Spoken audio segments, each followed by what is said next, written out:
দিশা সেই সকাল থেকেই ট্রাই করছে কফিটা খাওয়ার জন্য। এতক্ষণ ওকে অনেকক্ষণ আমরা স্টে করে করে এখন ফাইনালি দিশার স্পেশাল কফি। কি কফি বলে দাও দিশা? Dalgona coffee. এখন এটা খাবো, খেয়ে রিভিউ দেবো। ও সকাল থেকে ট্রাই করেছে কিন্তু এখন অবধি খেতেই পারেনি।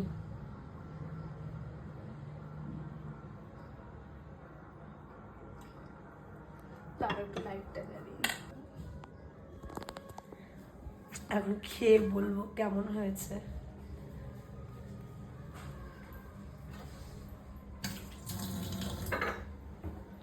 রাত বাজে এখন 10:30, কফি খাচ্ছি। স্ট্রং দিয়েছে না, খেতেই হবে।